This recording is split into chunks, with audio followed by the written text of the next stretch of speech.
Thank you for coming, and we're going to begin as usual with public participation. Before that, I should say there's no fire alarm planned tonight. In the unlikely event the fire alarm goes off, let's all leave the building in an orderly manner and meet in the car park. So we've got 5 speakers, but I only see 3 of them. So maybe we could begin with Andrew from the Red Brick Building. Would that be all right? There's a microphone at the front, Andrew. And if you could also keep your contributions to 3 minutes, that'd be much appreciated. I'll do my best. Thank you. Councillors, thank you for the opportunity to speak about the Red Brick Building and Life Factory project today. I've been part of the Red Brick community for over 10 years, as a tenant, as a volunteer, a promoter, an employee, an educator, an artist, and now as a director and secretary to the board. I have a unique perspective and care deeply about what that place stands for. Before I go any further, I want to acknowledge something important. Over the past year, I've been in regular contact with Jonathan Wilkins, our principal designer for the Life Factory project. Just last week, I offered him our deepest condolences on behalf of the organisation. His wife tragically took her own life under the stress of financial strain, and we feel his loss keenly. I did incidentally speak to him again this morning, and he's planning the funeral. I joined the board in February last year because of my background in construction. Due to the growing concerns over the Life Factory's project impact on the day-to-day running of the Red Brick Building. Over the past year, the board, as a voluntary entity, has gone above and beyond to try and resolve the deep-seated issues surrounding its management. I'm speaking in part today because of the growing number of articles circulating about our organisation, and I want to humanise the challenges that we're facing. Behind every headline are real people, real work, and real consequences. Until now, Councillor Don Francesco, our chair, has represented the Red Brick Building to the council, but we are not a political organisation. And I'm here now to share that responsibility. The Life Factory project was conceived during the COVID years, a time of division that we were not immune to. The Life Factory was, despite that, the Red Brick Building has stayed open, with thousands of people passing through our doors for food, live events, workshops, youth clubs, and mental health support. Beyond the Life Factory project, we have successfully delivered many projects in construction, heritage, gardening, and education. In December 2023, the board started internal investigations, including a financial audit, which we shared with Somerset Council. This triggered a review by the South West Audit Partnership. We also commissioned a construction audit, because money is only part of the picture. We were told the swap audit would take 2 months. It's now April. It's 9 months have passed. That delay has had real human consequences. Trusted subcontractors have not been paid. Jonathan Wilkins is still owed a significant sum. TML Building Services now face a winding up order due in about 5 weeks. We've paid what we can, but as a small community organisation, we cannot carry this burden alone. It's deeply distressing to see this project turned into a political football. While we've remained silent out of respect for the due process, it's painful to see our work misrepresented. We have much we would like to say about the issues we are facing, but we are constrained by the terms of the grant fund agreement, which limits our ability to speak out. Unfortunately, not all parties are constrained the same way, and the rumour mill has been in full swing. The Life Factory is not finished, but the work done, making the building safe, clearing decades of neglect matters, even if it's not always visible from the outside. We haven't stood still. Our board has evolved. We've undergone training. We've improved governance. There's still work to do, but this is not the same organisation that began the project. We cannot move forward until the audit is complete. The longer it drags on, the deeper the damage to the project, to our partners, and to our community. I ask you to respect the process, check the facts, and above all, come and see for yourselves. This building is more than bricks. It's a home for culture, community, and care. Thank you.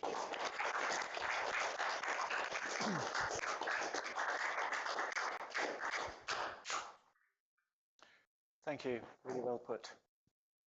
And I think we are all as frustrated as you at the kind of silence regarding the audit and awaiting it as eagerly as you.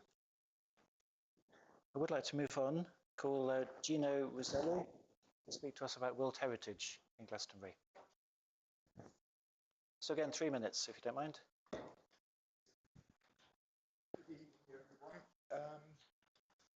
I've not long been in Glastonbury, a few months actually. After 50 years of work, I find myself here, and it was a little difficult to retire after being flat out for 50 years. But anyway, Glastonbury in the 3 or 4 months that I've been here has really was really helpful for me to unravel myself, if you like. It really is a spiritual community here. So I've gained some experience over the time. I was involved in some politics in the past, been in business for 50 years. And as a small business, you touch all sorts of, you have to understand the law, the government, planning, all sorts of things. But I'm really here to almost, I feel a bit embarrassed, but I serve a warning. I'm trying to serve a warning here. I'm trying to explain the fact that Glastonbury is not special for its buildings. It's not special because of the tour. It's the stories that lie behind the buildings that makes this place alive. And of course, it's the stories that you can see on the streets. All the different forms of spirituality is here, plus the people that need spiritual healing and all those in between. It's really, the national health system may deal with symptoms of mental illness, but it doesn't deal with the cause. And here, in your spiritual inner being, is where you will unravel why you are so unhappy. And I should add that I'm actually a counsellor for A Course in Miracles. I counsel, I lecture. I'm a student of A Course in Miracles. So I have to tell you, it wasn't an easy read. And the only reason I could read it was because I understood the science, because in my past I've been an industrial electrician. I know science. And so what I'm trying to say to you is it's the people of Glastonbury that make this town special. You've only, it's not a warning, it's a bit obvious that everywhere where you put large amounts of money, it causes inflation. I know in Madeira, in Spain, mainland Spain, in Mallorca, the local people cannot live in their towns. They're actively demonstrating now. And what you will find, if the local people here that tell the stories and are the healers disappear, well, I'm sorry, so will Glastonbury disappear. Gino, and I'm talking about your money. People that have invested serious cash in the town will see that destroyed. It will just evaporate. Thank you. And you can't serve two masters. I appreciate you got an ear in Westminster as a council. but you've got an ear for the people. And I believe you can't serve two masters. In the end, if you don't serve the people, you'll kill the town. That's, Thank you. thank you. Thank you. Councillor Osborne? Been receiving a message that people can't hear, the microphones aren't working properly. Good. Testing, testing. It's amplifying. So mine, you're not I think. amplified? No? Testing, testing. No. Testing, testing. No, you're not. Then I'll speak louder. Yeah, thank you. Yeah. I'll call on Can hear you, my Rohan. So our last speaker tonight is Rohan. It means that the speakers can't be heard. That one's not. Hello? It's working now. So you might need to speak up a little bit, Rohan. Hello. Good evening. Thank you for having me, members of Glastonbury Council. I stand before you today to speak about the eviction of the Zigzag building and the displacement of van dwellers. This is not just about land use or planning enforcement, it's about people, about the identity of Glastonbury, and about our collective responsibility to uphold the values that have long made this town a place of acceptance, creativity and community. Glastonbury is a magnet for those seeking an alternative way of life.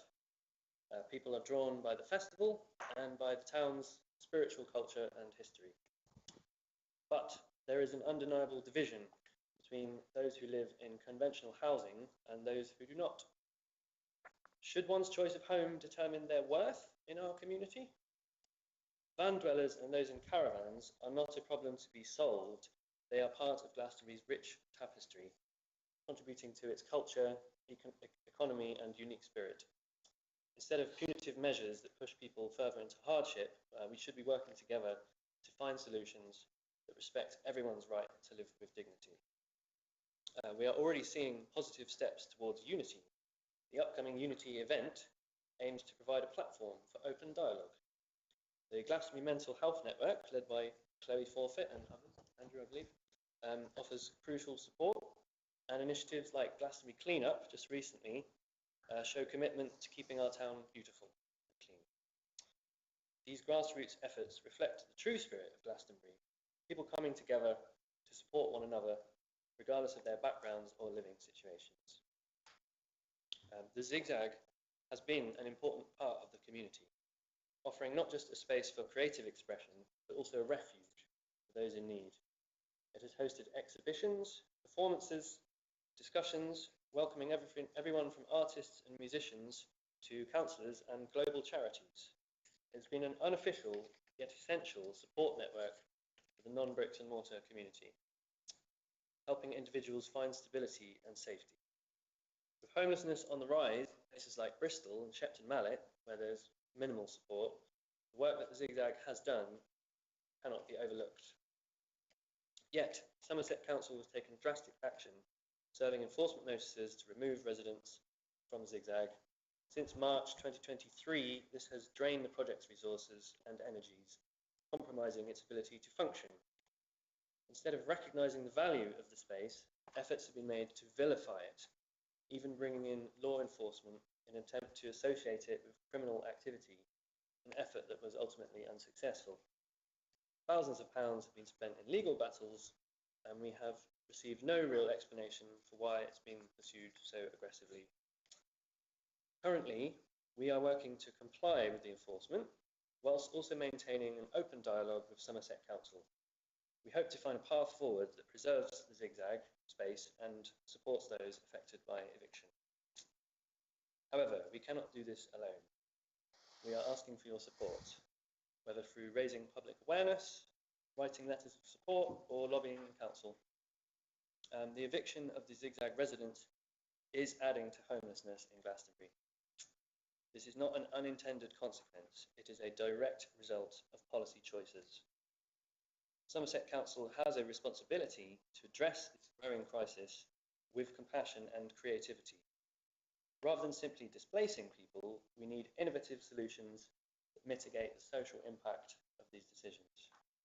So we are calling upon the Council to take meaningful action, bullet points, to provide temporary accommodation or designated safe parking areas for van dwellers to prevent displacement, To establish a working group, including representatives from the non-bricks and mortar community, to discuss long-term solutions and ensure their voices are heard in decision-making. To support and fund initiatives that offer welfare services, legal aid, and mental health support for those affected by homelessness. To assist in developing sustainable, low-impact housing options and alternative living arrangements that respect both community needs and environmental concerns. And to recognise and protect community spaces like the Zigzag that provide vital services and cultural contributions to Glastonbury. The previous town council spent significant resources on measures that increased division, evictions, double yellow lines, bollards, roadblocks, all of which failed to address the core issue. These tactics do not solve the problem, they merely relocate it. That's also 3 minutes, Baron, so. Very nearly finished. So looking forward, we are working on a new planning application for the Zigzag as an arts and cultural centre, a space that fosters creativity and offers welfare and community support, which we believe aligns with the ethos of Glastonbury. And we ask for your support. Yeah, let's work together to ensure that all members of our community, regardless of their housing situation, are treated with respect, dignity and care. Thank you. Thank you.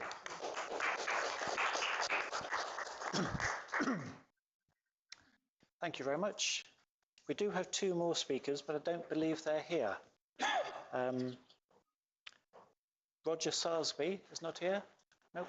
Or Claire Varney is not here. Is that Claire Varney? Nope. So we can move on to lighting the unity candle. Have a silent minute. I was going to invite Andrew. Would you like to come up and light the candle for us? And then we'll just stand for a moment in silence and begin the meeting proper.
Thank you, everyone.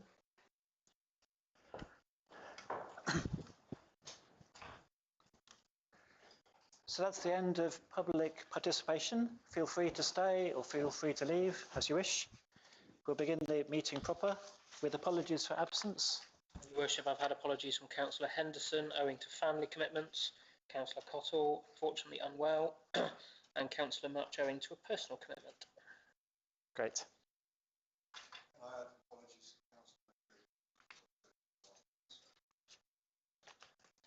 Councillor. Any declarations of interest not already on record?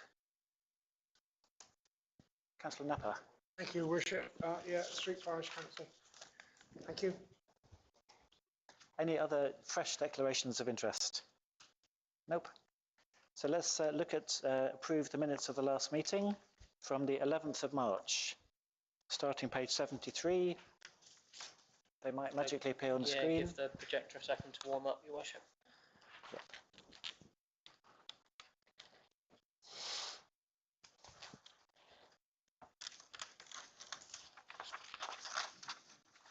They were circulated in advance, Your Worship. Yes. So page 73. Page 74.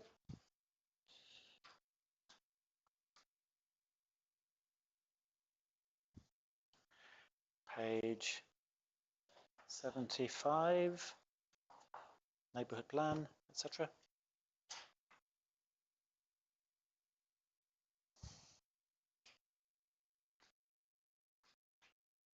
Page 74, yep, page 75.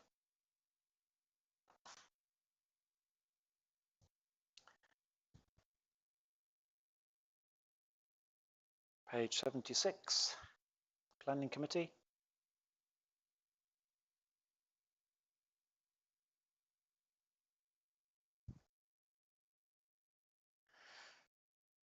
Page 77.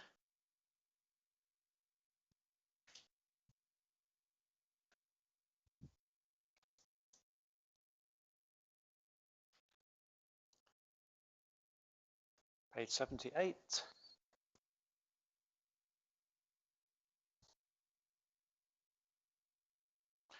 And the very short page 79.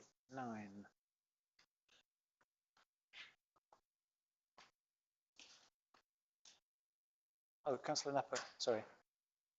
Thank you, Your Worship. I can't find on here, I did ask if we could send a letter to our second or other county councillor because we haven't seen her, but I don't see it on the minutes, and I just wonder whether it's been forgotten or it's not been done. I didn't put it in the minutes, Councillor Napper, but I did speak to Councillor Hart, so I have spoken to her, yes. So the action has happened, even if it wasn't minuted. Thank you. Okay. So are you happy for me to sign the minutes? Aye. Thank you very much. I will do so. I've got a copy here for you, Your Worship. And would you like to give us an update on actions? There's actually a second set of minutes to sign, Your Worship. Oh, there's still, ah, An emergency or extraordinary. Funny feeling I don't have a printed copy of them though, Your Worship, so you may wish to defer those ones. Okay. Unless you find that they're in there as well. So let's do the update on actions from the last meeting. Okey-dokey. The 2030, oh, there's a mistake there, 2023-0, but 2030 committee have not met yet, but they will. The new budget structure has been adopted, inputted into the new accounting system, and the new responsible finance officer has been working on that system since the 1st of April. The first budget monitoring report you will get from that will actually be at your June meeting. Don't bring one at the May meeting because it's such a busy meeting, and also it doesn't show you very much because it's 1 month. But you will get an update based on the new budget structure at your June meeting. So tonight's budget monitoring report on the schedule of payments only goes up to the 31st of March, the end of the last financial year. The neighbourhood plan has been submitted for screening. I'm due to have a meeting with the planning officer, our consultants and the clerk for that advisory committee soon to go through some of the questions and queries that the planning officer has. And staffing committee, it hasn't met yet, so it hasn't discussed the communications position, but it will do when it meets, Your Worship. And there were other actions that came out of the meeting, such as speaking with Councillor Hart. I didn't feel it necessary to necessarily write her a letter, but when she got in contact with me, I did pass on the wishes of councillors to see her more frequently at meetings. She was in attendance at the extraordinary meeting, which followed the last meeting, which you're signing the minutes for now. I think generally that's it, Your Worship. Unfortunately, I don't think I have a printed copy of the extraordinary minutes, but I'm more than happy to put them up on the screen. Members can go through them, and I can print a copy for you to sign before you leave this evening, if that's your wish. We might as well, just to get it done. Excellent, I agree with you. Councillor Cousins? I was just wondering, for the sake of people looking back at the minutes in future generations, seeing marketing there, that perhaps, as it is to do with communications, the word in the minute should be communications, or word in the action note should be communications rather than marketing. I feel that marketing gives a slightly different impression to communication. Okay, I'll change that, Councillor Cousins. When these are circulated in advance in future, it is always very handy if members give their comments before a meeting, so I can make sure that the printed copy, I don't have to scribble all over it. But I've just changed that now. So do you want to get the extraordinary meeting up on the screen? They are, Your Worship. I better turn round. Okay, so the first page.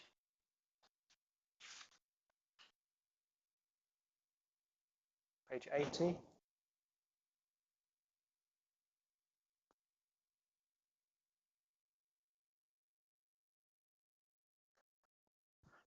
I think these have actually got circulated on Facebook, if I remember. Page Spelling of my name, which was picked up on Facebook, has now been amended. There you go. That's the power of social media. Page 81. And that is the end. Are we happy with these minutes? Then I'll sign them as Thank you, soon as... Worship. I will either print them out for you this evening or next time I see you, we'll have them ready for you to sign. Councillor Price? So, Your Worship, there was an action coming out of the minutes of that extraordinary meeting, which was for us to set up a working group. I believe councillors that were there put their names forward, but we don't have a date yet. Oh, very good. No, because I've been completely snowed under with absolutely everything else, but there will be a meeting. Okay, great. Thanks. It hasn't been forgotten. Okay. Thank you. Yep. Of course, if councillors want to discuss amongst themselves when works for them, that's absolutely fine as well, but we can look through the diary and send out a few dates to pick from. Cool. Okay, so the crime statistics report, item 5, has been circulated in our papers. Anything to say or reflect on?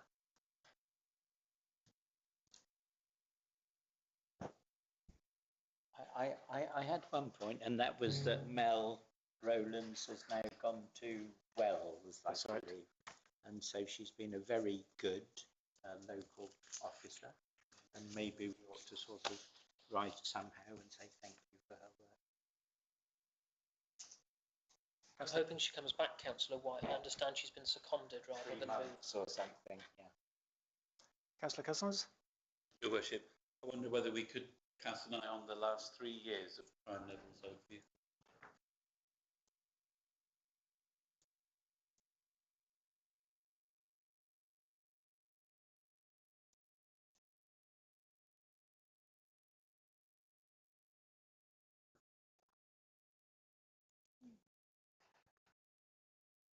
Anything else to say?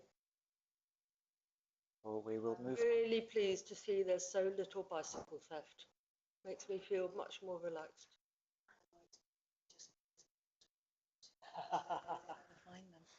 14 in 3 years. Okay, so let's move on to the schedule of payments and budget monitoring report. So again, hopefully you've had this in advance and raised Schedule of anything. payments comes first. Schedule of payments. Yeah, schedule of payments, yeah. Yep. Anything not already raised with the office? This is a question, it's nothing to do with the actual money, so maybe Connor can answer it, because they were talking, the Glastonbury Antiquarian Society will be having their meeting upstairs here, and they were concerned because they've got lots of old people about the lift not working. Okay. Can I say to them, it will be repaired by such and such a date? I was hoping it was already going to have been repaired because I came back off of holiday with a not very well leg and had to climb 3 flights of stairs every day. Unfortunately, the problem with the lift, we've agreed the quotation to have it fixed, which is probably about the 4th time in the last few months it needs fixed for various things. So there's a separate discussion to be had about the lift. But it's the fact that the company who are coming to fix it haven't got the staffing levels to send over the correct number of people to do the job that the lift needs doing to it. So Jackie chases them, I'm not exaggerating, every single day. They're quite fed up of actually hearing Jackie's voice on the phone. I do not have a date by when it will be fixed, unfortunately, but we are chasing it. I won't bother to tell them that. I did notice we paid the money in February for fixing it. There's been quite a few faults. 3 times so far. Yeah. Have we paid 3 times so far? It may well be 3. I've noticed 3 separate. They've been 3 separate faults. It's had one fault after another. So there's, as I say, a separate discussion to be had about the lift. Okay. Councillor Cousins, then we'll move on. Very much, as probably the only councillor left on the council that can remember the lifts when they went in. And I'm sure Councillor Alderman Kieran will support me in this. This lift seems to be nothing but trouble since we've had it.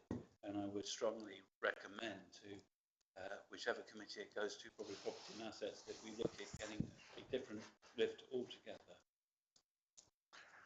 Okay, let's leave it for now and move on. No, it was another thing, and again, nothing to do with money, but just what came up as I was reading schedule of payments.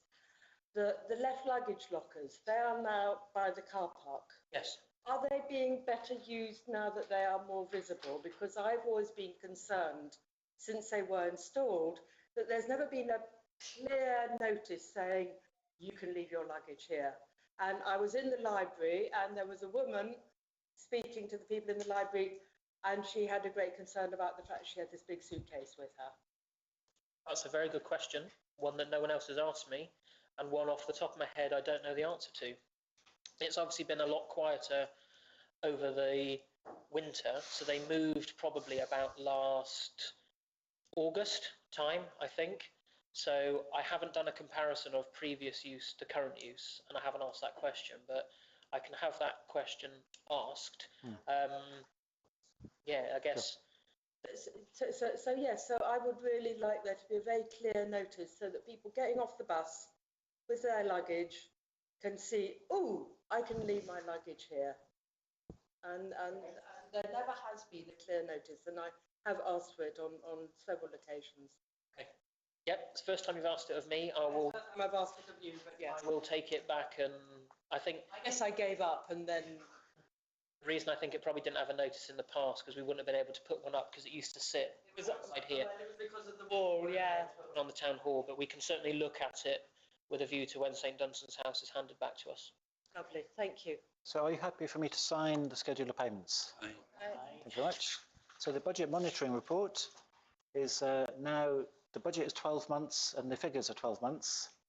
So you can actually compare more clearly actual and budget. Again, we've had it in advance, but there may be a couple of things to say. So, if I may, Your Worship, while I'm scrolling through it, I might just pick out a few items to talk to that haven't necessarily had a note put against them by the responsible finance officer. So, the minus figure for the administration of the Austin Memorial Homes in St Edmunds Hall, I believe that's just an outstanding cheque. I believe cheques have been written, but they either haven't cleared or haven't been banked yet. But I understand that money will come in. Car park takings, actually minus 5,000 I think was quite a good performance considering that the staff car park has been out of action since last summer, so staff have been parking as conscientiously as possible in the public car park, but also we've had to house contractor parking, so actually I don't think that was too bad a reduction. I was expecting potentially a bit less. Not quite sure why the weekly market car park hire, when Somerset Council hired the car park from us, now we run the market, so that budget line will end.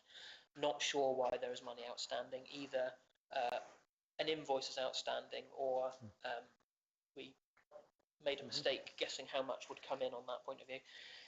We've already covered the tribunal in quite some detail at previous meetings, but overall the tribunal has made money over its costs. We both exaggerated income but also expenditure, so you underspend, and overall it washed its face.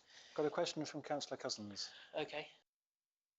Your Worship, I just noticed that we still have an income, albeit reduced, from car park season tickets. I thought we'd agreed not to have these anymore. And I just wondered, are these a kind of legacy that will be gone, or have we started doing them again? It's only Councillor Cousins, the season ticket that the Pilgrim Reception Centre purchased for their volunteers to park in the car park, for them to be in the information centre. The scheme has finished, but it's to allow the Pilgrim Reception Centre still to pay for their volunteer to have a space on the days that they volunteer.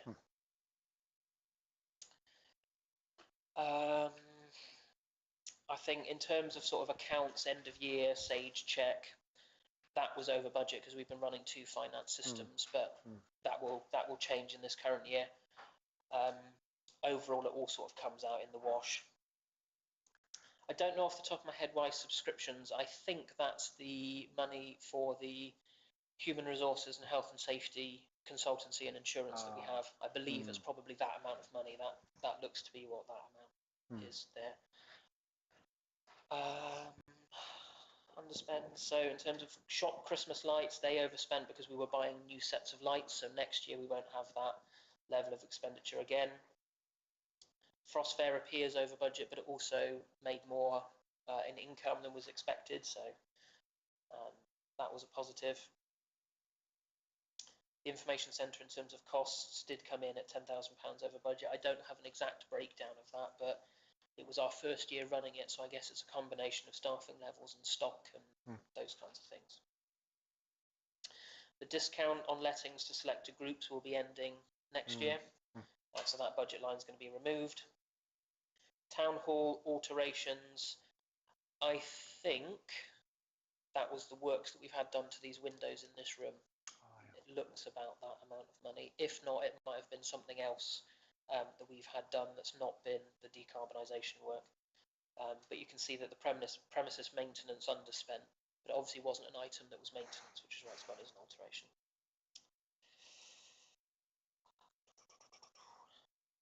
The large underspend there on our current finance system, unfortunately, seems to merge some budget lines. So it's not actually grounds maintenance equipment. That was the asset and service devolution budget line. Just as well, we've moved finance system. That's one of the underspends required to balance this year's, which is terrifying to say, budget. So overall, you've got actual budget, sorry. Is that no, yeah. We budgeted to have £55,000 left at the end of the year to go into reserves. We've actually got £259,000 at the end of the year, but you'll remember that this year's budget actually required an underspend of about 270, so we're ever so slightly off of that amount. So when the final year-end accounts are done for this year, I think we're £10,000 under what we forecast 4 or 5 months ago on the underspends that we expected, and I actually think a lot of that is probably actually the lift has probably cost about that amount of money, so I don't think we were very far off. But as they say, it will all come out in the wash next year. So for instance, we've budgeted quite a lot of money for legal expenses, but in discussions with Somerset Council, because our negotiations and transfers are in good faith, I don't actually think we're going to need to get solicitors involved, because I can review quite a lot of the freehold transfer documents, and we do get support from Peninsula Business Services, who are the health and safety and HR. They also do commercial law, and they'll review things for me for free. So I think I can not spend the amount that we potentially budgeted for legal support, but also we'll just be, as we always are, very wary of expenditure, and we'll make it balance at the end of this financial year. So overall, a very positive position, Your Worship, and happy to try and answer any particular questions on things I haven't covered, but I don't know the exact granular detail of everything. I've got Councillor Cousins and Councillor Rooney-Dougal. Your Worship, I think we should commend the clerk and responsible finance officer for making such a tremendous attempt at saving money this year. The £250,000 is no mean feat, and if we hadn't done that, it would have had to have gone on to the precept. So I think that this is a tremendous thing that the clerk and the responsible finance officer and staff have done for us, and I think we should duly note that in the minutes. Yeah. Thank you. Sina? So I've already had an email discussion with Connor, but I just wanted to bring it up here because I noticed that the youth provision has got 11,000 underspend, which presumably will go through to the next year. And I've had 3 separate people, completely separate people, coming to me about the provision in Abbey Park. Number one, there's the gate, which makes it really impossible for somebody with a pushchair to actually get in. And somebody in general talking about facilities, and one person talking about the removal of 2 of the swings for smaller little bodies. And I was wondering whether we could, I know we put money aside in our next budget because we're taking on the Abbey Park, and Connor has told me when it will be coming and so on and so forth. We had, so that was a very good discussion, but I was wondering whether this council could see a way of taking that 11,000 that's spare and actually earmarking it for Abbey Park to help sort the problems there, because for a lot of people it's the play park in the centre of town. So people who don't have, like in the old market where you've got all those buildings, they don't have any gardens, they don't have anywhere for their children. This is the essential play park for a lot of people. And if we could maybe prioritise it as somewhere that we're going to go to first to get it functioning well for the children of the town. Councillor Cook. I'd like to add to Serena's interest in Abbey Park. I've got a lot of interest. I'm up there every day with my little noisy dog. And I did bring this up some time ago, only last year, in the middle of the year sometime, about the really appalling graffiti down at the end of the main wall, you know, at the back of the houses on. I remember Beer Lane, that's it. I should know. But it's extended, of course, as to be expected. So now it's gone past the toilets. It's going along that wall now. So it's really getting bad. And I think it was Indra who actually said that she'd get it done. Well, it's got worse. I don't know if you've had a look yourself, but I'd get it done. I said. Well, you did actually. Looking at getting a water over the other side. Yep. So that's two really good points. Let's make sure they're noted and we'll try and act on them. Yeah? Are we happy to move on? Aye. So having noted them, an update on asset and service devolution from you. So the key decision for Glastonbury's asset and service devolution went through on the 1st of April. I can flash it up on the board, but it's a lot of gumph, which keeps people busy. No, I don't want that one. I want that one. So this is on the Somerset Council website. So it's a great big long, how many pages? 12-page document about the transfer of bits of land and responsibilities to this council from Somerset Council from the 1st of June 2025. So what I'm going to do, what's actually more interesting is actually nope, you don't want the equalities impact assessment, you want, so this is the appendix that the asset and service devolution subcommittee went through and agreed what pieces of land, particularly land in this case, they wanted from Somerset Council. So all of these pieces of land that have maps associated with them further in the document are coming to Glastonbury Town Council. Generally the freehold, I will asterisk that Abbey Park is owned by the Abbey, so I'm waiting for heads of terms from the trustees to consider a lease, but I understand there are discussions to be had about Abbey Park further into the future past the lease.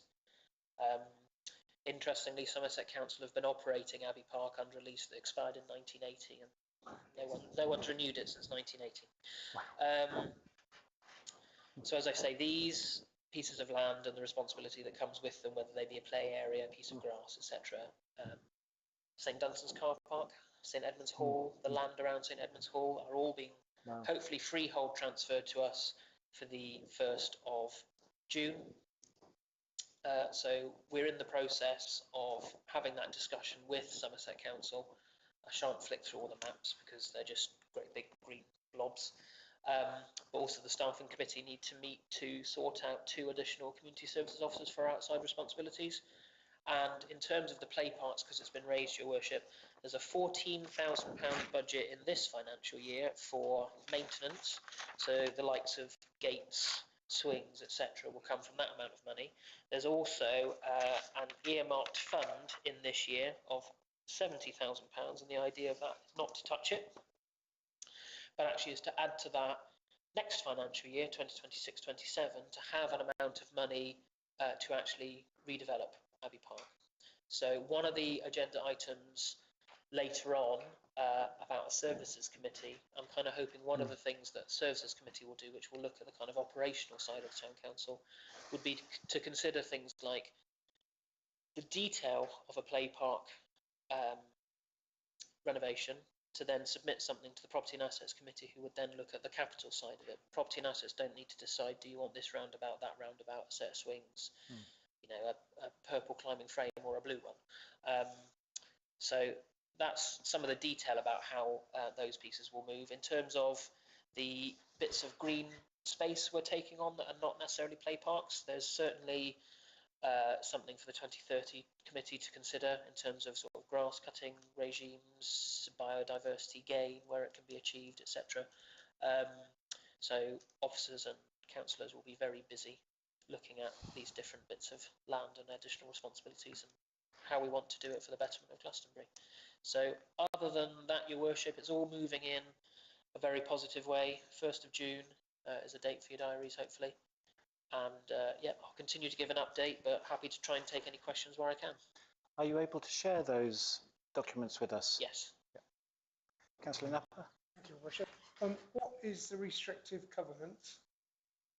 I don't believe there are any coming across, Councillor Napper. There may be a covenant on the car park to retain it as a car park, but that's what we want to do. So there isn't anything in these negotiations which are going to stop the Town Council doing what it might want to do with any of these particular bits of land. It is a freehold, and I think most of them will be unconditional, but as I say, there might be a covenant on the car park to retain it as a car park, but that's what we want to do with it. So I believe most of it's unconditional. Councillor Rooney-Dougal? Yes, with the green spaces coming to us, I can remember there was at one time a move to increase the biodiversity. Connor was just talking about a lot of those green spaces up on Windmill Hill were former orchards. And in my 44 years of living up there, I've noticed a lot of the trees dying and being cut and taken away and not being replaced. And I would really be happy if I could walk around with Les or Connor or somebody and show the places where there used to be apple trees, and we could maybe have a programme of, because obviously there's no problem with sewer drains underneath because they used to have trees, and we could get trees replanted. That would be a really nice thing to do. So I would like to thank the Town Clerk for all his work on this major change for Glastonbury, inheriting all this and the responsibilities. So thank you. Are we happy to move on? It'll be the subject of many committees in the future. Yeah, Your Worship. I just wonder whether restricted covenants would cover these pieces of grass, whereby other councils have had problems with gypsies and travellers parking on them, whether it be for a week or a fortnight. I just wonder whether that could be incorporated into the no overnight staying or something like that at this stage. Let's leave it to these. Shepton did have a big problem, I know. So we're talking of a services committee to look at all the details of all these. So let's leave it for that. Moving on, St Dunstan's House. Quite a short update, Your Worship. Generally, works are going very well. It's still planned that the site will be given back to us at the beginning of August. Works have been undertaken here between Town Hall and St Dunstan's House to pour the footings for the atrium. That's gone well. They're moving the window in the bar area, so it will be inside the atrium. We've had to go get some special bricks made to match the colour of the Town Hall, because no one apparently had any bricks left over from 1930 when they built it. But other than that, Your Worship, it all continues at the, well, we would all like it to be quicker, but at an appropriate speed. Mel Hewson Saunders working very well with us, and I've got a progress meeting, I believe it might be, I think it's Thursday this week. So yeah, I'm in the process of trying to draw down the money from a local grant giving foundation who's also made a donation. I need to send off a letter and hard copy to them to do that. And I will also be, Property and Assets are considering later this week about any amount to draw down from the loan, particularly for some of, say, the furniture that's going to go into the house. So yeah, other than that, Your Worship, going very well. Thank you. I think the Abbey are having a formal opening of the Abbey Yard on Thursday, 4:30. Happy to move on? Fabulous. So consider accepting a quote for works to submit a planning application to do works in the town hall to reduce heat demand and generate solar energy. Is this Melissa?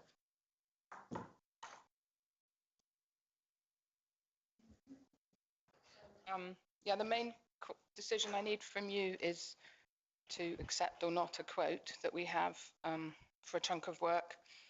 But I thought I'd take the opportunity to give you a quick update on the retrofit work. So the planning application for the solar panels and fabric improvements to the listed building was submitted for 104 panels. So I was asked to do a planning application to put as many panels as we can on the roof, and together with energy efficiency improvements. Next slide. But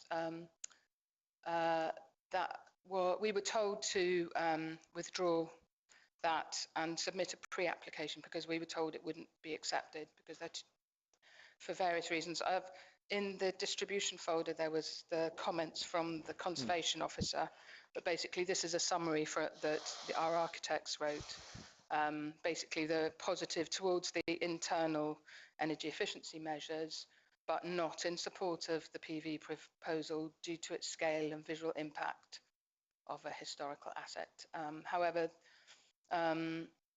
there are references made to how this could be addressed going forward, in summary, to reduce the quantity and relocate them to less impactful areas. So basically where they're not seen.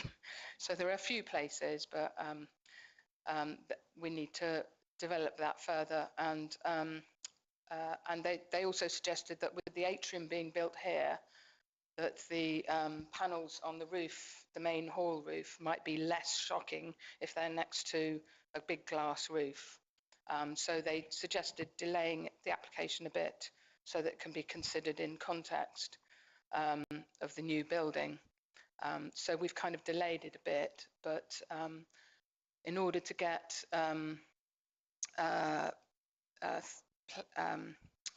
funding from, if we want to take advantage of funding from ACE, then we need to submit it by a certain stage. So we're looking at submitting it in May, if we can get Orm to do the work, which I'll describe at the end. Also, just to the other pieces of work that Connor asked HGA, who are the building service engineers who are working on St Dunstan's, to look at heating, a decarbonised heat source, and to look at all the different options. So you can see there, they've looked at them in terms of energy use, carbon emissions, and EPC rating. And then, and if you look at the top one, existing, that's based on how much energy we're using at the moment. So they've kind of matched, they've modelled the gas boiler to sort of more or less match that, and then compared the other systems to that. And their conclusion was that the bivalent system would be the best, and that's a combination between an air source heat pump and a backup electric boiler. So the air source heat pump does as much as possible, and in certain times can provide low temperature kind of heating, but then would have to be boosted by the electric boiler to get it hot enough to heat the rooms.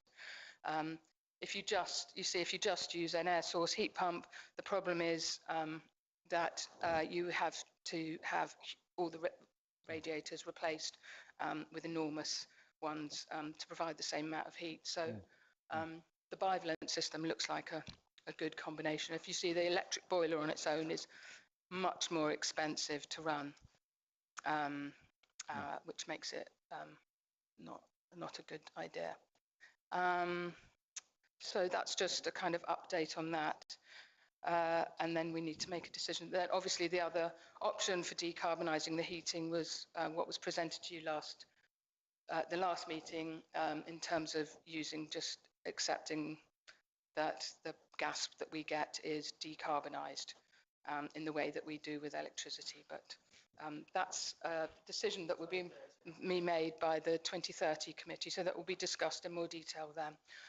And then Connor also asked HGA to do ventilation modelling to look at, so once we make the building airtight, we have to provide ventilation if we're not going to get a build-up of moist air in the building. And according to their model, we have to have huge vents all the way through the main hall and a great big machine basically on the stage, which is obviously not acceptable. So they then ended it by saying, oh, the one alternative might be that the windows are replaced with some opening lights that we can model this to. So Connor's asked them to model that. And I've kind of looked at the options for that, but that would be a really good idea. So yeah, I've asked, oh no, go into the windows, yeah, that's what I was going to talk about next. So all of these sash windows have been draft proofed now and sort of operating much better and more smoothly, and according to Connor, people are reporting that it's much quieter in here, so that's nice. And then we've asked him to quote also for renovating the existing sash windows. So that means taking them out, taking to the workshop, stripping them down, reputtying them and everything, because it's better than getting scaffolding up here, which would be much more expensive. So and that's their quote. These things will be considered by the Property and Assets Committee, but just to kind of put it all in context. And then we've also asked him, because he was a really good craftsman, seeing him do his work, and he's a young man, he's got doing this great craft. He did a really amazing job on the windows. So we've also asked him to quote for 2 new secondary windows. So this one hasn't got a secondary, and the one in the mayor's parlour as well. So building those, and then also adapting all the windows in the main hall to make them openable, so that we can have the main hall naturally ventilated. Once we've got the size of the openings that we need from the HGA, who will model that, then we should, and I think because we've got 12 windows in there, there should be amazing opportunities for cross ventilation. So yeah, hopefully once we get that back, he says he could quote for both of those pieces of work. But obviously both of them will need to be submitted as part of the planning application, because they're changes to windows, and they're more visible additions. Then this won't need to be considered for planning. So Connor had the great idea of putting magnetic secondary glazing in the large windows in the hall. So if we do it, say that we decide to make the top section openable, then we could do a top piece and a bottom piece, and then take that off when it needs to be opened, the top one. And they can be removable, so they don't need planning approval, apparently. And then so the decision that we need you to make is the final slide. So this is the quote from Orm. It's for submitting a full application, including the changes to those 2 changes to the windows, which I added to my request to them. So you might have an out-of-date quote in your folders, but this is the most recent quote with those 2 bits added in. So the stage 3 design, development drawings and specifications for the work to the building and other planning requirements. So that's all the little bits of draft proofing and insulation and stuff that needs planning. And also, yeah, the PV panels, sorry, yeah. It's not in there. Yeah, so yeah, including the PV panels, because that's the main reason for the planning application in the first place. Then various other bits, and then to liaise, so they'll follow the application and liaise with the agent, and at £70 an hour. And the last time we submitted an application with them, that ended up being a few £100s, like 2 chunks of a few £100, I think, which does add to the cost. But so yeah, that's the decision we need from you to take that forward. And there's so I've got Councillor Cousins and Councillor Cook.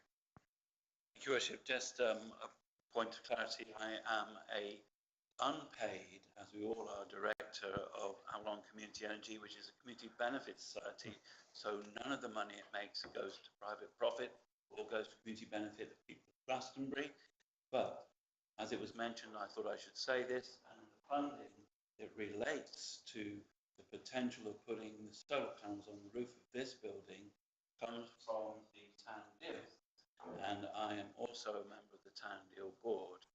I just thought I should make that pertinent. Again, no one who's on the town deal board is paid either. Rumours of my being a pending millionaire on Facebook are untrue, sadly. Councillor Cook. Yeah, thank you. I did read that report that you published on the... I put in, yeah, in the distribution folder. A listed building and solar panels. Yeah. And the way I read it is that permission has been refused. Yes, yeah. The whole entire lot. And that includes 55 panels and 25 panels, yeah? Yes. And there are also major concerns about the stability of the roofs as well. Yeah, so that's part of the... roof work to do. What they said was we need it to be checked, but we need to make sure it's structurally capable of carrying the load. Advising that we do the work. It's all depending on, yeah, absolutely. Yeah. Honestly, probably the killer for it is the visual aspect. Yes.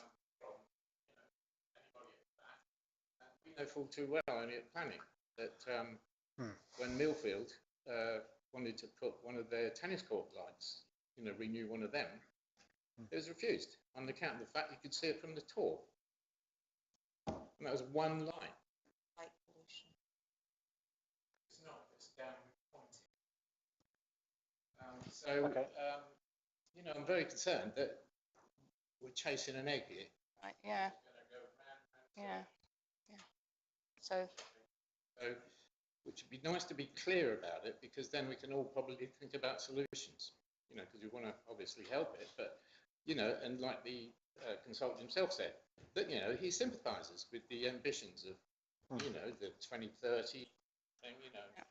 So that was the comments from the conservation. Yeah, those were the comments from the conservation officer. And yeah. I've got a couple more people want to speak. Okay. Connor and then Councillor Don Francesco and Manning. Okay. Right. Connor. There is a risk that the council can do all of this work and the application is refused. There is that risk. But for the council to be able to do it, you have to apply for permission. The only way I can see to maybe reduce that risk, so this is the cost to do one big application for all of it. Yep. Actually, potentially, it might slightly increase some costs because you might, for instance, planning fee will be twice. But you could split the applications. You could, one, apply for all of the solar panels, and then two, you could apply for the window alterations, etc. separately. I think Melissa's got some feedback on that. The only reason I suggest you might want to split it is because then if they're going to refuse the panels, sure, you might then still be able to get the work done on the lights. But I think Melissa might know more about that than I do, but there is a risk that the whole thing will get to it. yeah, no, absolutely, there is a risk, but they won't consider the PV panels without the energy efficiency improvements, because part of the application we had to demonstrate that we're reducing energy demand as much as possible first before we start looking at energy supply. So it's the same approach that we take as a council, do demand reduction first and then look at increasing supply, and that way you save money as well. So yeah, I'm afraid kind of we couldn't split the application in that way. They wouldn't consider one application in the context of another one in the same building. Part of arguing for the PV is demonstrating that we're making all efforts to reduce it within our limitations of a listed building. We're taking all efforts to reduce the energy demand. So I've got Councillor Don Francesco and then myself. Thank you, and I think Serena, yeah. was as well. It's a question.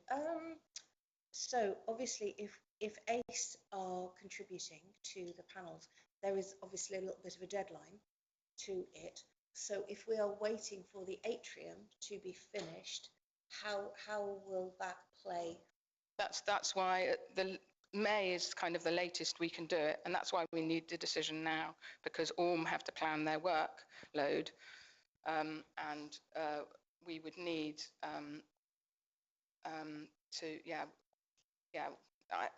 we were going to delay it further, and then we realised because of the funding deadline. Yeah, you're absolutely right. And I've checked with them, and we can just about manage it if we put it in May. So that fits both deadlines, hopefully. The atrium's hopefully going up very soon. Yeah. So by the time all it's going up. The application's validated, and then they come to actually consider the application. I'm hoping the atrium will probably not be finished, but it should be up. Councillor. So music to my ears that finally the work on the windows is being done. And because I noted in all the information that we were sent that back in 2021, 4 years ago, we had 3 lots of consultation, and one of them said improvements to building fabric to reduce heat losses should be considered first, as only then can future heat demand be estimated. So that was back in 2021. So we've known for 4 years that we need to do this work, and I'm delighted that finally, 4 years later, it's actually happening. Thank you very much. Councillor Manning. Yeah, a couple of things. On the windows, am I right, if I read it correctly, did we draft-proof the windows? Yeah. And now we're going to take them out again to renovate them? Shouldn't it have been the other way round? So we've had a quotation to have them completely stripped out again and renovated. The outer set of all of these windows that have got secondary glazing are not original. The inside ones are original, but they're both in actually generally very good condition.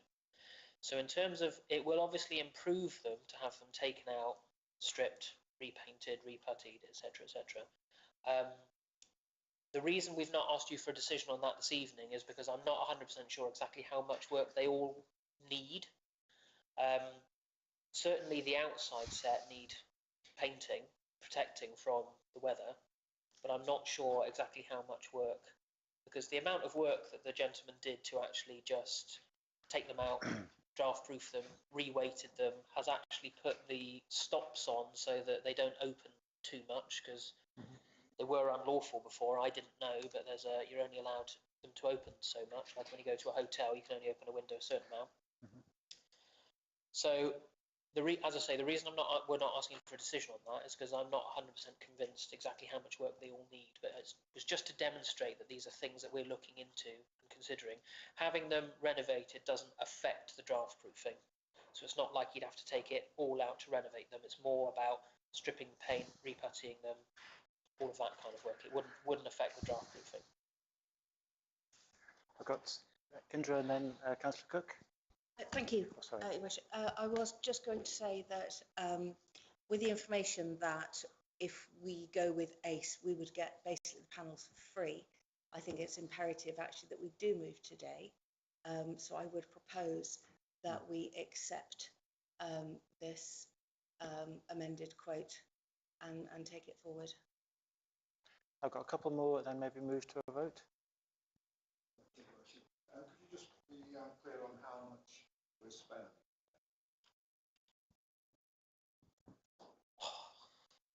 Yes, so if you give me a second.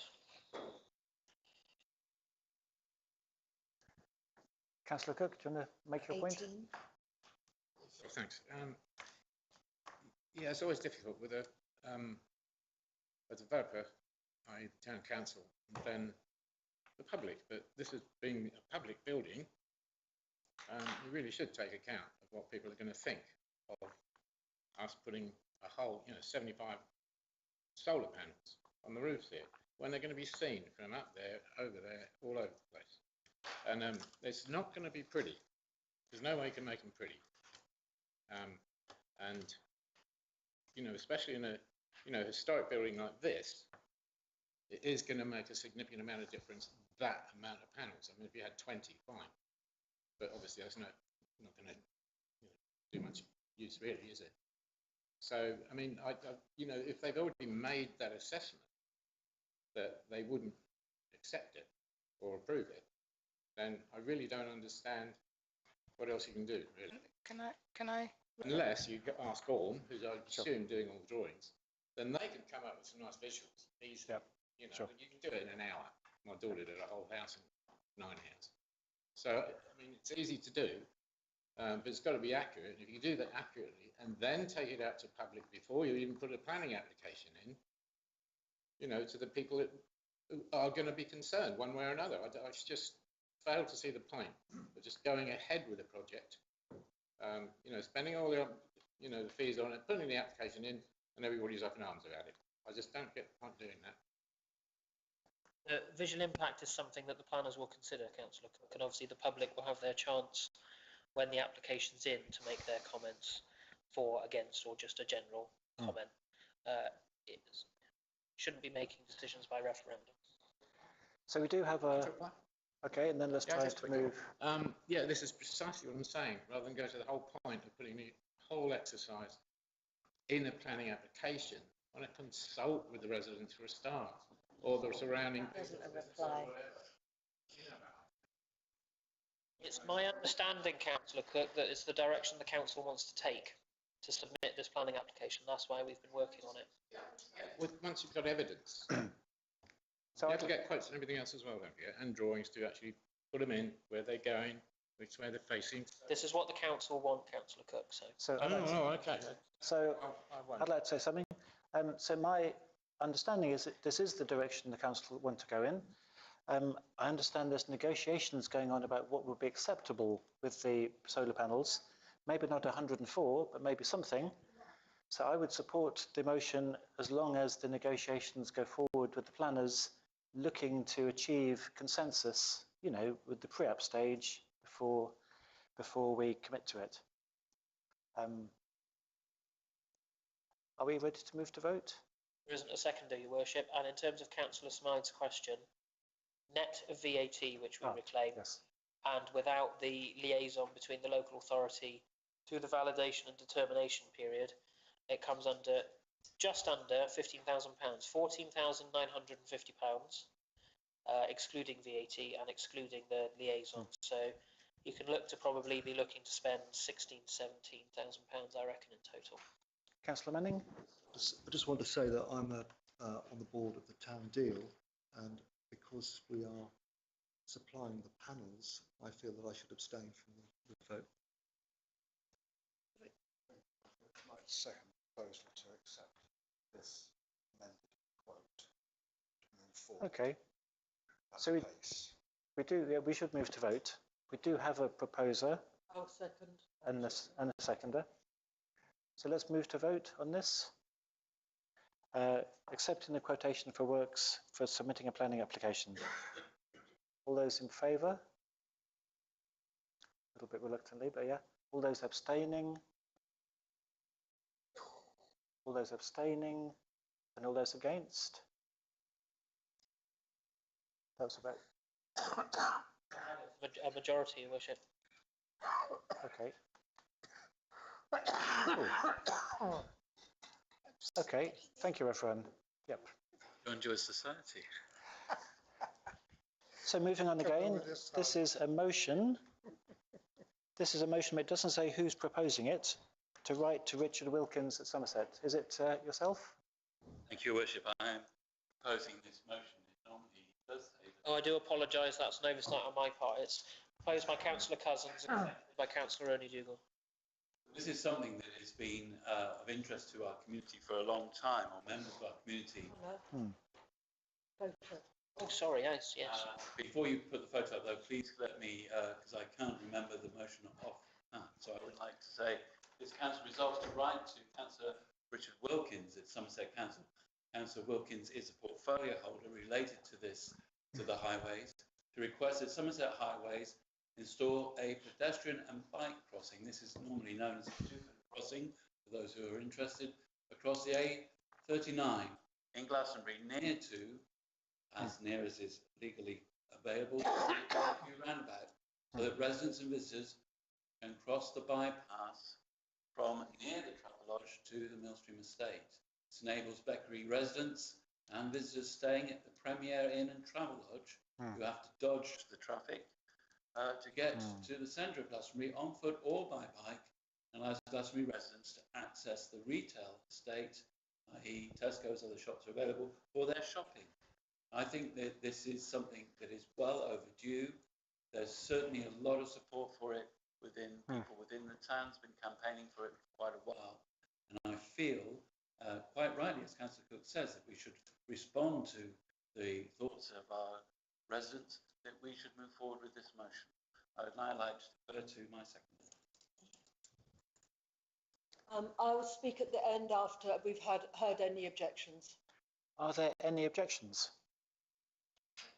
I'm going to raise an objection. I just wanted to add some information. Sure. I know Councillor Hart, quite a long time ago, took this up with Somerset Council, and they had a plethora of reasons why not. None of them sounded terribly good to me, but there was something about there was already a crossing and it was too close. I think that, so although I will vote for this and I support it, I'm not terribly optimistic about it. I wonder if we could move straight to vote. Councillor Smythe? Can I reply to that as a proposal, please? Okay. So I totally take on the point of the Councillor's Hart, when Councillor Hart put this forward. And this is why we are supporting our motion to Somerset with this wonderful document that was produced a few years ago. People who were on the council at the time may remember. It was commissioned by Mendon District Council for local cycleways and walking in partnership to produce this report, and it proposes that we need more crossing points, and we should support our application with this. And that's why I tempered my saying on this, that where as appropriate, as close to the B&Q as could be appropriate, because there are obviously restrictions related to a roundabout. But I feel that the time is right to move on. Councillor Smythe and Manning? Again, I don't wish to oppose this motion. It's a very good idea, but I'm very concerned, a little concerned at least, the speed of the traffic as they come off the roundabout. There needs to be a 30-mile-an-hour restriction along that stretch in order for there to be another crossing, or even if there wasn't another crossing, I think there needs to be a speed restriction along that stretch. For the B&Q roundabout towards Wells, yeah. Councillor Manning? Again, I fully support the fact that there is a real need to have a crossing on that stretch of road. But to me, the real thing is linking the Millstream estate to the Travelodge. That's the key thing. So I would suggest that we don't have the little bit in saying near the B&Q roundabout, because it's not probably thrown out for that reason, because it would not be possible to put one near the B&Q roundabout, but the real need is to have a crossing. Anybody else, or shall I speak? If I may, I'm quite happy, and I'm sure that my seconder will be, to have the words near the B&Q roundabout removed from the motion, if that makes it more successful. Okay, so where this came out of the climate emergency meeting, care of the work that Susanna Clements has been doing on active travel, and there was this LC whip that we both attended, and as you see, Mike, that they're talking about extending the 20-mile-per-hour limit, which is one of them, as well as the extra crossings. Now, we've recently been talking with Jane Sharp from the Town Deal Fund, because she has Robert Richards Initiative money, which is to do multi-user paths. And we were suggesting that all the Town Deal Fund projects could be linked by a multi-user path. So St Dunstan's House and the Abbey, down through past the church, down past Morrison's, down across Tor Leisure, which is another of the funds, and then across through to the Bailey's building and Bridesmound at the far end. and that this could be part of the Robert Richards initiative. Now, somebody mentioned that Somerset Council have been negative about it before, but the latest correspondence that Susanna has had with them has been that if we could fund a feasibility study, that they would then consider it. But for them to fund to do the feasibility study, they need the town council to say, this is what we would like. And so that's why we're bringing the motion, because bringing the motion to say, we think it would be a really good idea to have a crossing from the Mill Stream to Travel Lodge, to enable the residents to get to Tesco's and B&Q, to enable the tourists to get from the Premier Inn up to the Abbey, that this is a key point in the multi-user path linking all the different town deal projects, and will be of benefit to the residents and be of benefit to the visitors. So that's why we have to do this motion first to show Somerset Council Highways that the town council are in support, then we can get the money for the feasibility study. And that feasibility study will look at all of the pros and cons. And then hopefully that will enable it to happen. So that is the background, the reason why we're bringing this motion now as a first step in actually, hopefully, fingers crossed, praying, get a crossing that will benefit everybody. That's very good. Are we ready to move to vote? Aye. Got a proposer and a seconder. All those in favour of the letter? That's almost unanimous. Come on. I think it is. Oh, all those abstaining? All those against? No, he did vote for it. Did you? He voted for it. Was that a unanimous vote? Yes. Yes? It was. Fantastic. Thank you very much, everyone. That's unanimous. Just one thing, Your Worship. Yes. This begs through the northern route. Thank you. Oh, yes. Yeah. So moving on rapidly to ratify our insurance premium for 25-26. Connor. Thank you, Your Worship. I've brought this one to councillors because our insurance cover ended on the 31st of March. Oops. So the responsible finance officer and myself have therefore taken an insurance policy out which commenced on the 1st of April with Zurich. So this document, which goes over everything,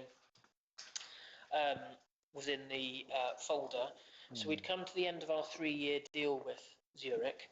So they gave us the option of a 1 or 2 year extension or a new 3-year agreement. Now, slightly counterintuitively, a 1 or 2 year extension was significantly cheaper than a new 3-year deal. So what the responsible finance officer and myself have done, we've taken a 1 year extension for this year, and during this year we will contact brokers who go out for insurance quotes for councils, etc., to get insurance quotes for next financial year. But as a council, we couldn't not be insured, and in the changeover between Jane and Michelle as our responsible finance officer, it was one of the things that was, I wouldn't say it was last minute, but in consideration that we also are taking on a significant amount more land, such as the market and the play parks, it was much easier to negotiate with our existing insurer than it was to start a whole new quotation and a whole new relationship with a new insurer at this stage.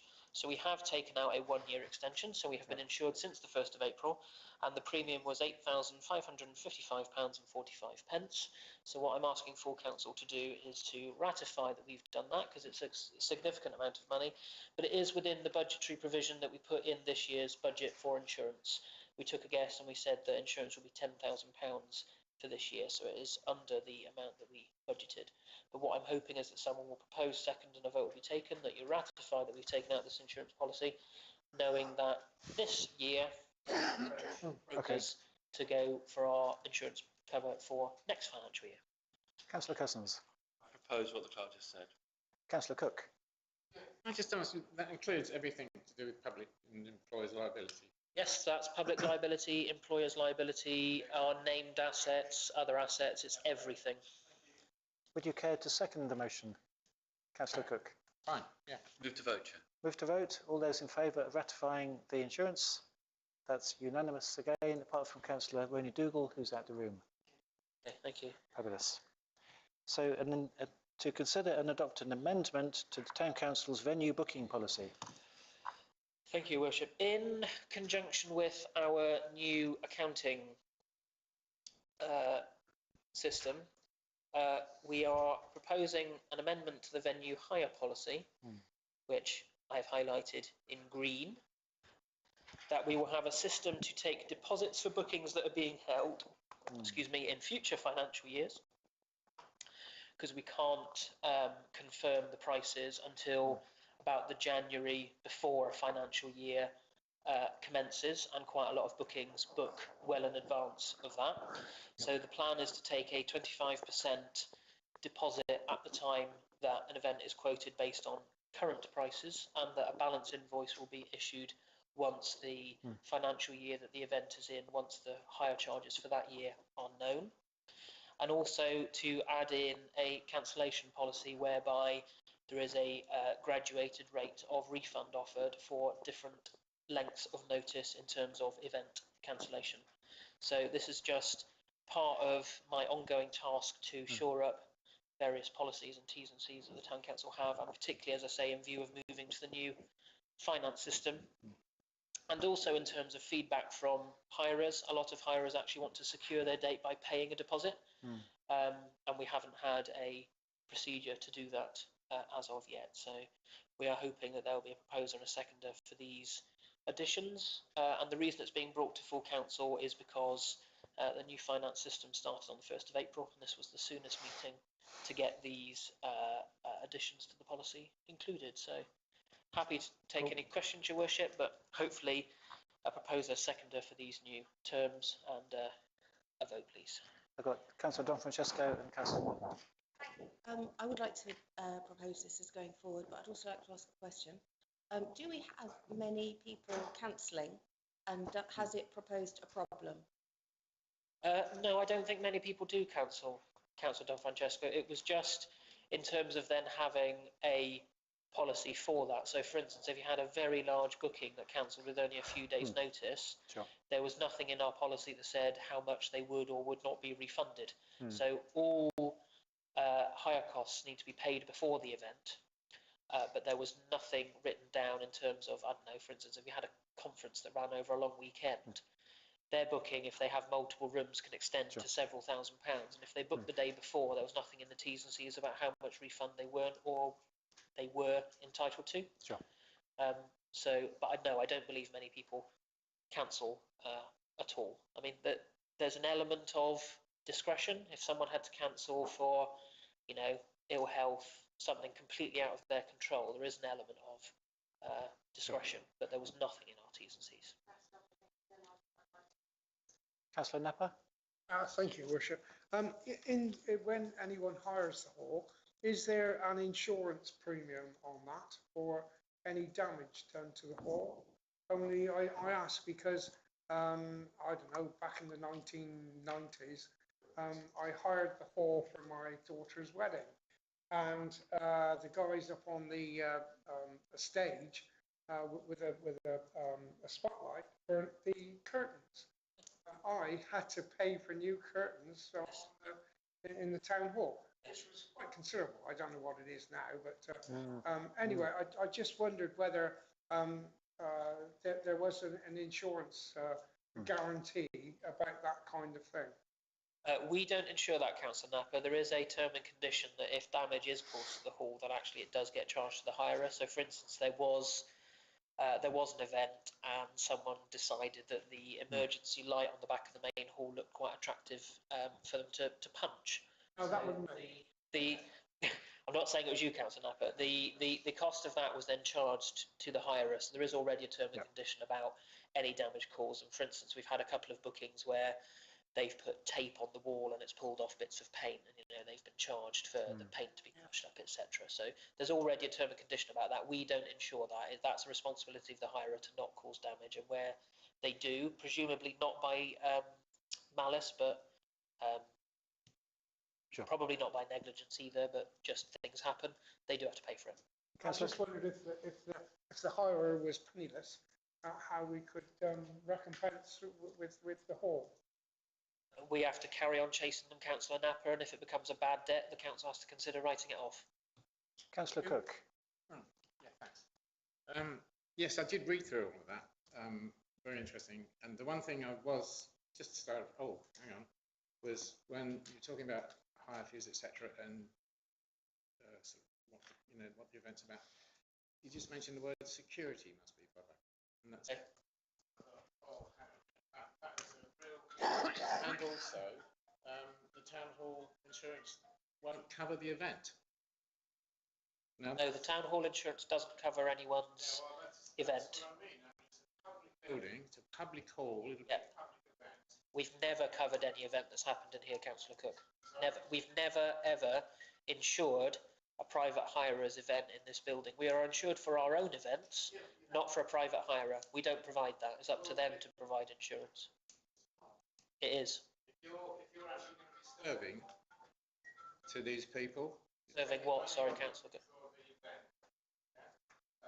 Then you really need security, not just security. It's no good just having a great party and then everything else, and then just having one guy or two guys who are mates of Joe, who, whatever, no, badge or anything.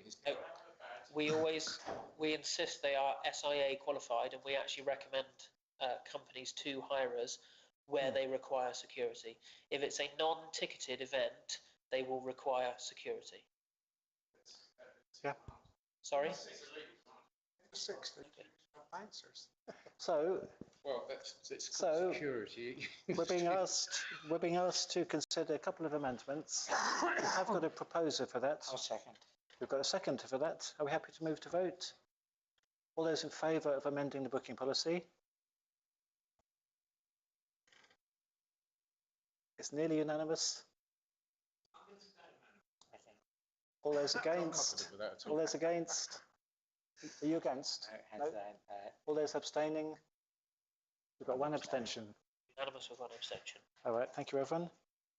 So moving on, item 14. Your Worship, before we leave this subject, I notice it says if the date of the booking is in a future financial year, how do we make sure that if you book the hall this year, that people understand that the price might be greater next year? What kind of, I don't see that written there. They get told. So yeah, so when they receive a quotation, say for instance, if someone made a booking now for the 2nd of April 2026, we would say to them, we can quote it to give you an idea of cost on the current prices, but the prices generally go up each year. They might not go up every single year, generally go up.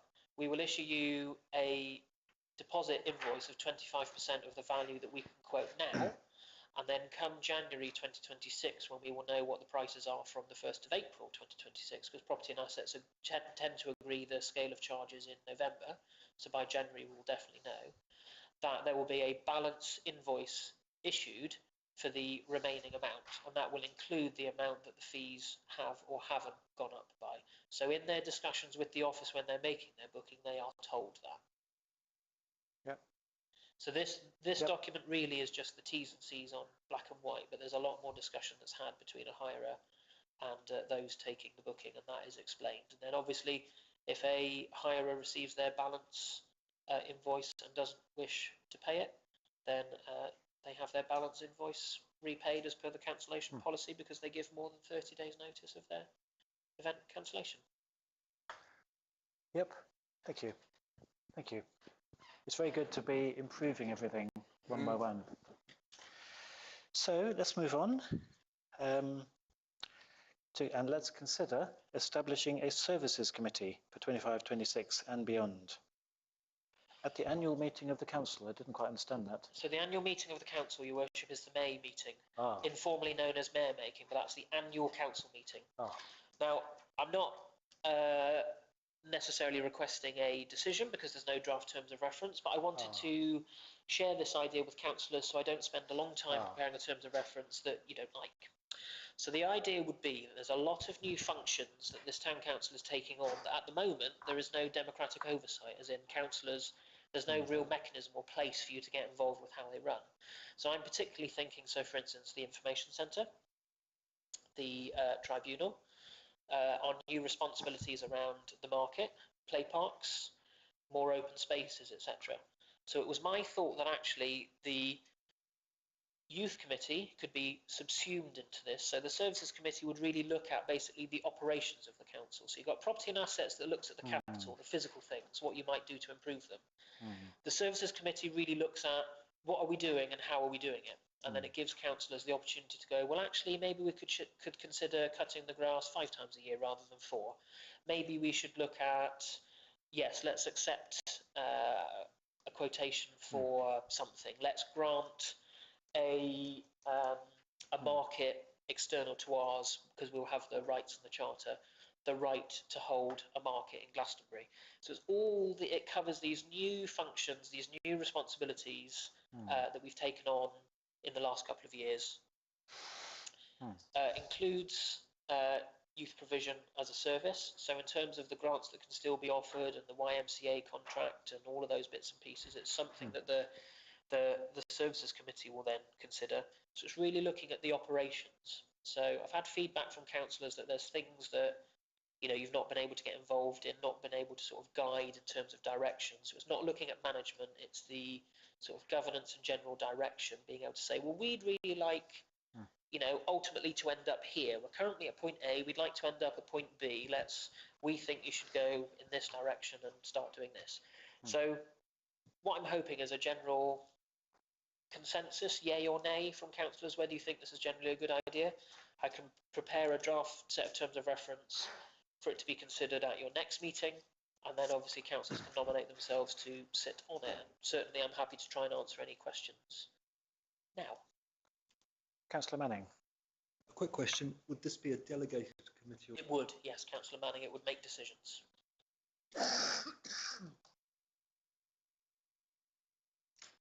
Councillor Cousins.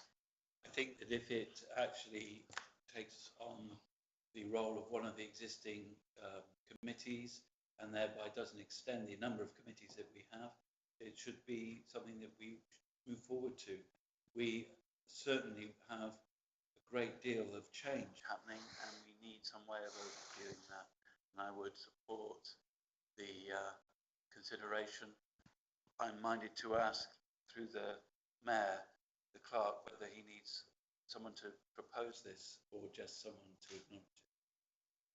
I'm not looking for a proposal, Councillor Cousins, but I just wanted a general flavour of whether councillors were interested, so that I can go away, prepare a draft set of terms of reference, bring it to the May meeting. You can agree that then terms of reference and nominate yourselves to sit on that committee, and then it will commence from the May meeting. But I didn't want to go through all of that at an already very long meeting in May and have a big long discussion about the merits or not of doing that. Merit in establishing. Councillor Smythe and Don Francesco.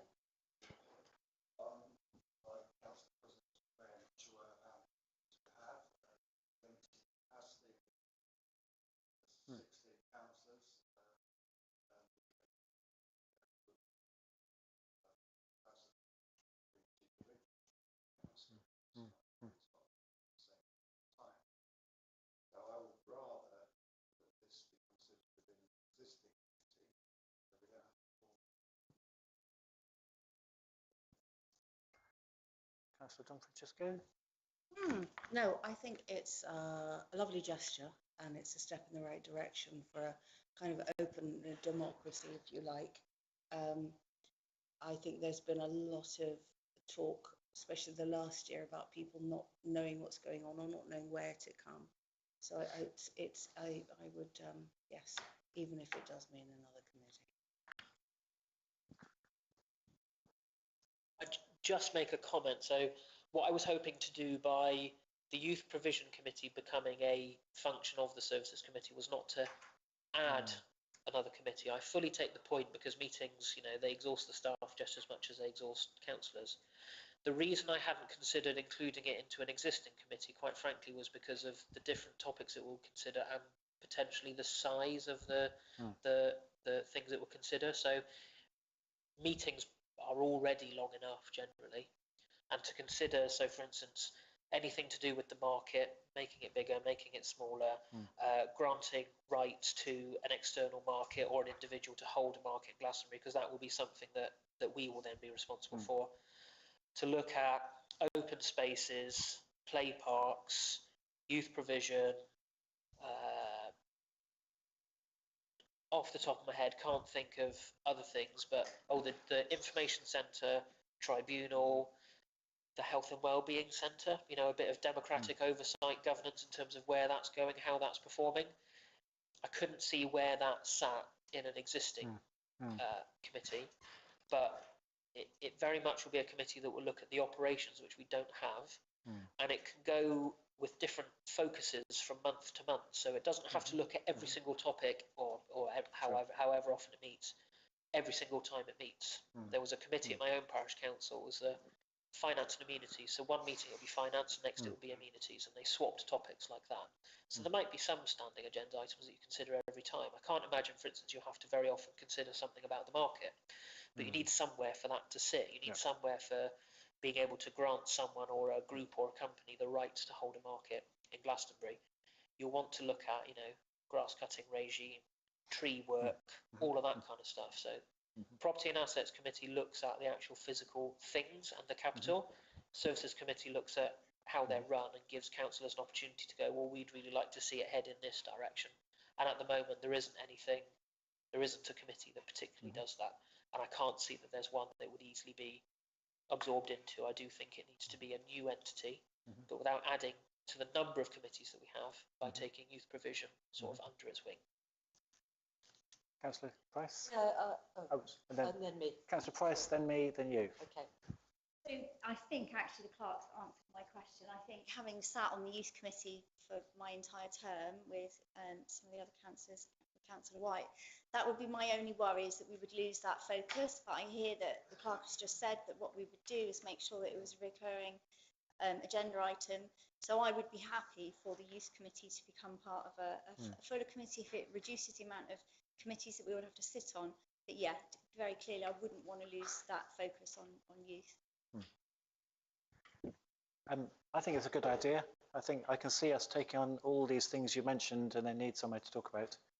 My only question is the name of the committee, because when I think of services, I think of gas and electricity, you know, services, whereas you don't mean that, we mean services we supply. I don't know if we can think of a different name. I've been trying to think of one. Operational. It could be operations. Yeah, you can call it, without offending anyone, you can call it whatever you like. So the only reason I picked Services Committee, there's a big budget section in the new budget, community services, and obviously we have community services officers, but granted they don't do everything that committee will consider. So we could call it the Community Services Committee, for instance. Community Services and Operations, or Operations Committee. I'll leave the name for you to decide at the May meeting, but yes, put your thinking caps on. You can have a think about what you might like to call it. So I've got Councillor Onyedugan and then It was just a little thought as you were talking, Connor, in that some of the things you mentioned were things that I thought could actually come into the Property and Assets Committee. That it's like some of the things, yes, need to have a separate one, or maybe within youth, like play parks and so on. But maybe something like market could actually come into Property and Assets. In other words, all these extra things we're taking on with the devolution that are coming our way, yes, there's a need for something that will look at a lot of the new things, but some of the new things could actually come into some of the other committees that we already have up and running. Sure. So, for instance, in SEAC, we've already talked about biodiversity within the green spaces. You know, that's something we've already discussed. So that could actually be discussed and then come to main council for approval. So I know it's a big bulk that we're taking on, but we don't necessarily need to see it all as one big bulk. We could maybe hive off little bits of it so that it becomes more manageable. That was the only thought going through my head. Okay, what I might do then, I will put my thoughts more coherently on a piece of paper and maybe draw a diagram of what we're taking on and where it could sit within some existing committees. Because, yeah, I don't want the Services Committee to become this great big behemoth that then can't meet often enough and the meetings are too long. But I think there are some things that need to sit in that. But yes, I'll sit down and think about it in more detail. I just wanted to get an idea whether councillors were interested in having a bit more democratic oversight of some of the new things we're taking on. But I'll take that on board, thank you. So we should move on, if that's all right. Maybe last word, Councillor Cousins. I think that services and operations is probably the correct term for the committee, and then it can be abbreviated to SOPS, and we'll have plenty of members of the public at every meeting. Very good, thank you. To be decided in May. I like community services myself. Isn't that the bad boy group? Yeah, it is. Can Oh, is it? Oh, is it? Mr. Pickers. We've been that naughty. The Borstal boys. Anyway, moving on. We're running slightly late following the draft timings in our agenda. So item 15, to consider appointing a new mace bearer. As you know, Rosie has decided to step down after a year. Really difficult decision for her. She just didn't like crowds. Yeah. And a lot of her job is parading up and down in front of crowds. Yeah. She did not like that. She She's was staying a great. mace bearer until I finish being mayor, which is quite soon now. But she's going to step down. So we are going to consider appointing a new mace bearer. Do you want to say anything? Last year, a year ago, we clarified the job description and actually the process. So we could simply proceed, if you're happy, with... Letter of thanks to Rosie. Yes, that would be nice. Letter of thanks to Rosie. Do we need a little working group or something to advertise? What you would need, Your Worship, if the council wants to replace the role of mace bearer, because there isn't another meeting between now and the annual council meeting, which is when I presume you will want a mace bearer, you need to lawfully delegate the task of appointing a new mace bearer to me. However, that can be in conjunction with a working group, because you'll want to advertise it, invite applications, but then appoint someone. So you need to delegate that to me in terms of doing it on behalf of the council. However, the work and the choice will be that of a working group. That's if the council wants to replace that position. Councillor Smythe?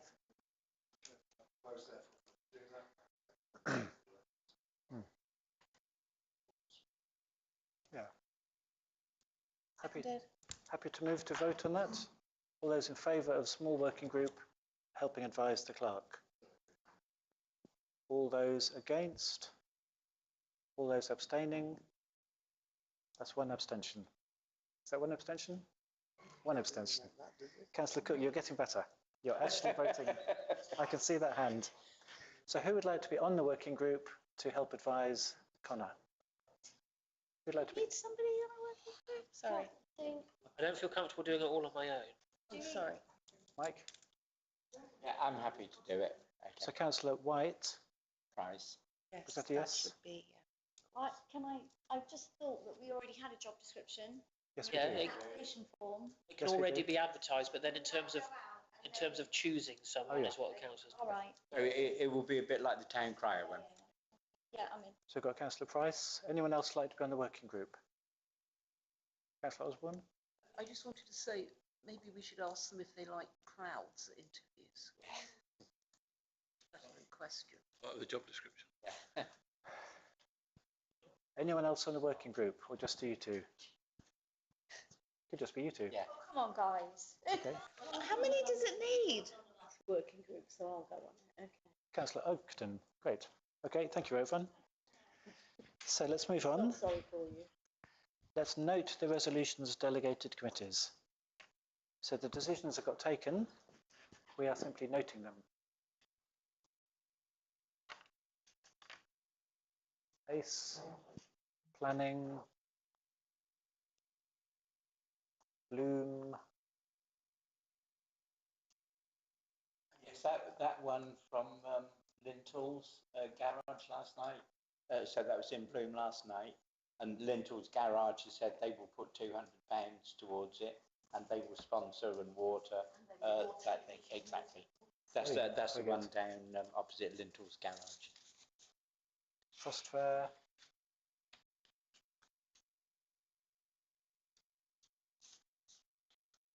Just there, and that's it. Very good. Let's updates from advisory committees. I'm not sure there's any decisions to take, but I might be wrong. I don't think there are, Your Worship. Very short report, there you go. They did. Only the community review steering group met and they haven't made any recommendations. Well, there you go. Councillor Osborne.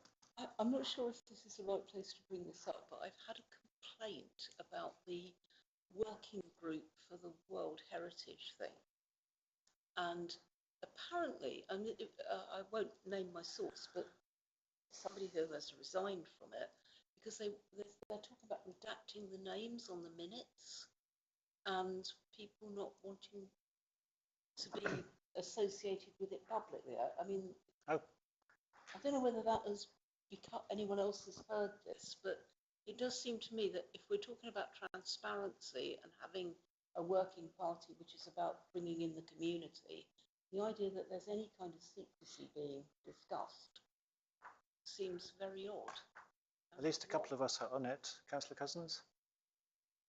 So the working group in question, the members of that working group were asked to decide what they felt was appropriate. You have to remember that these are members of the public who all put themselves forward, and there was some concern from some members that the reaction within the community could be quite hostile, and so they didn't want to necessarily have things in public whilst they were in debate. They have decided that all their meetings should be open to the public, and being public meetings, anybody can come along and watch what happens. They've also decided to publish their minutes, and the minutes will be published as soon as they are approved by the chair at the next meeting.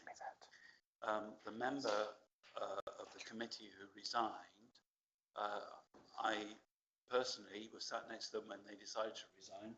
I strongly advised them not to resign, but to wait and see how things panned out. But they decided that they would rather be not restricted by being a member of the committee in any way, and that they would come along to watch the proceedings in public as and when the next meeting happens, which I can tell you when the next meeting is, as it's a public meeting, anybody can come along to it. It's on Monday the 14th of April at 7 o'clock in this very room.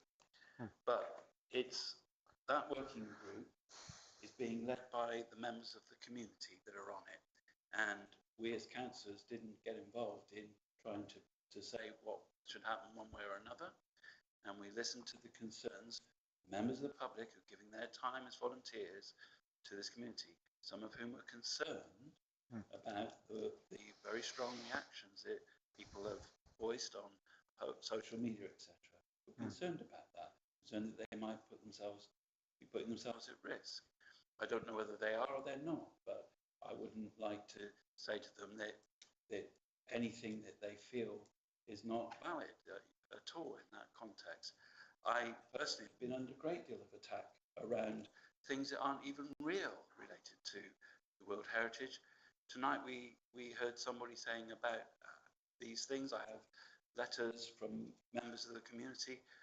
They're all talking as if we've made some decision, which we haven't. We have made no decision around this. And so really I can understand the concerns of members of the public. They're volunteering their time to support their community. They're not trying to be evasive, and they've said that their meetings will be open. I don't know whether His Worship the Mayor would like to add anything to that, but that I feel sad that the member felt they had to resign. I would have preferred it if a member of the community, that member of the community particularly, had decided to stay. I would have thought that would have been much better. I'm not on that committee, so I can't really comment. Councillor Cook? Again, I'll try and clarify this for you. The whole point that this group against the World Heritage process started when we all started talking about it. But then it was already on your manifesto, the Green Manifesto for the last elections, that obtain World Heritage status. That was it, one sentence. So the decision had already been made. I have the right to request, Your Worship. I think so, and then let's leave it because it's to do with the advisory committee. It just goes backwards and forwards. Well, I think it's absolutely shocking that a political group put something on their promotional material during the election and then move forward in exploring that during the time that they're in office, voted, I would say, into a majority place on this council, which gives some sort of democratic backing to the type of things that they said they might do. What this council hasn't done is obtain World Heritage Status. What it's doing is exploring whether or not that is a worthwhile option and the merit in it. So I think that that is quite acceptable for a political group on any council anywhere to follow through with the things it said it might do on its piece of paper that gives that during the election. One thing I will say is I was at the beginning of the meeting of the World Heritage Advisory Committee, simply up until they chose their chair, then I left, and it just seems a really good group of people, really good, real cross-section of the town, 12 people who really care about Glastonbury, different skills, different opinions, different relationships with the town, and I feel we'll get good advice from them in due course. So if you're happy, let's move on to receive unitary councillor reports, but we haven't got any unitary councillors. Maybe they'll come by email or something. Yeah? Okay. So updates from lead councillors and representatives to outside bodies. Anything to say? Very briefly about Town Deal. Tour Leisure, as you probably know, has been open for a bit over a month. Footfall is amazing, so I think they're up around sort of quadruple the amount of people in there, so they're going all the time back and forth across Morrison's car park.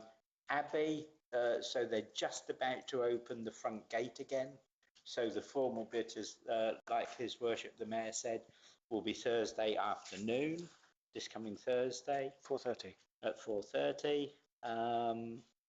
What else? The front steps you might have seen for St Dunstan's house, sort of down on the corner where the wood stall is at the market. They've been building the steps there. So the entrance the next door, St Dunstan's house, is going to be through the middle window, the bottom window, and that's where the door used to be before. So that's going very well. I will also mention, because it came up in a very moving point from Red Brick, so from Andrew, about the letter to Mr Wilkins, so the guy who went to Somerset Council and sort of said his wife had committed suicide, and that was all part of this long trail. So the Town Deal Board also wrote to Somerset Council and said this needs resolving, so whatever else is happening. And so we have the Town Deal Board meeting this Friday, and so hopefully we will have the latest information on that.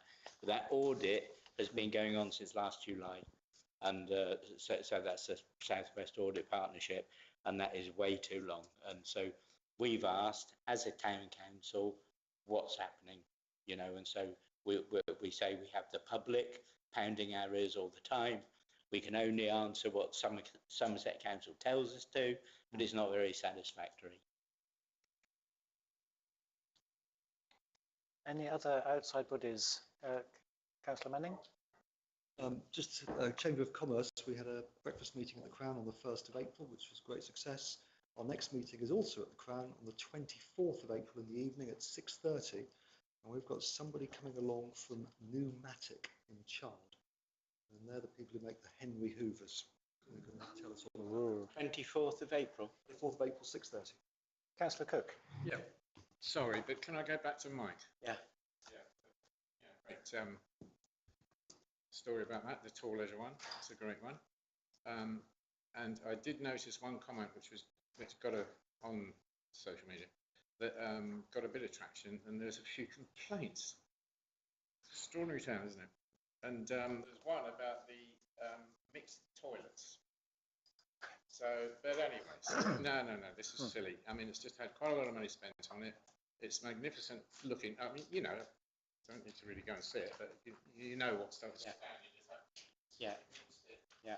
Knowing the building very well anyway. I know every flipping raft, nail in the ground, or whatever it is in. But the one thing I will say, which is people are ignoring, is that the fact that, you know, it's good, it's money well spent, looks good, blah, blah, blah, good parking, etc. The advantage to this building now, to the Tall Leisure building, it can be anything for the next 100 years. Yes. It's in such solid, sound condition. Because I knew from doing, digging up foundations myself, that the foundations are oversized, because Morlands, who had it when they built the building in the 60s, I think it was the 60s sometime, you know, they wanted to build a hotel. So there you go. So this is why they're over a metre deep. It's only 2'6", I think, in those days as well. So it's got a long time to go through, many phases most likely. But it's there, solid, and will only just take regular maintenance. That's it. So fantastic job. Thanks, Rick. By all. Cool. Yeah. Thank you for the update on Wilkins. That's really. Yeah. It was disturbing for sure. Oh, yeah. That's just horror. Thank you. Yep. Any other outside bodies want to give us an update? Nope. So Mayor's announcements. I've got a couple of things. So the main one is in 2 weeks' time, actually, is our annual town meeting. I put little photocopy invitations on all your places. So we have to have an annual town meeting every year, generally in April. It's been fairly thinly attended the last couple of years, it has to be said. So we've put quite a lot of thought into how to make it more attractive to the townspeople this year by having stalls of community groups and volunteers. That's one thing, should bring in people. By having our awards of Citizen of the Year, Volunteer of the Year, Young Volunteer of the Year, that's a new award. We've got some great nominations and we'll be giving them out. And we will be signing the Charter for Compassion, which we agreed at the last couple of meetings here. Also, when people come into the town meeting, Katie and maybe others will be asking them if they have any questions to put to councillors, that's us. Katie and others will be collating the questions into groups, and then we will be questioned from the questions, and then we'll have the opportunity to reply to the questions. So a little bit kind of curated, if you like. It won't just be people standing up.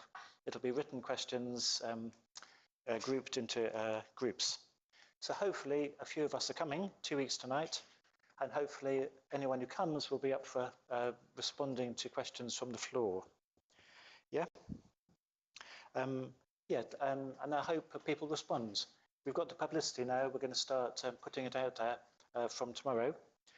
The Charter for Compassion, we've also done the artwork. It's ready to kind of turn into a more beautiful thing. And it's going to be signed by everyone on my interfaith chaplaincy I've been working with over this last year, plus the imam. I went to see the imam in the mosque, Mishket, who came and addressed us a few months ago, you probably remember. He's also very happy to sign it.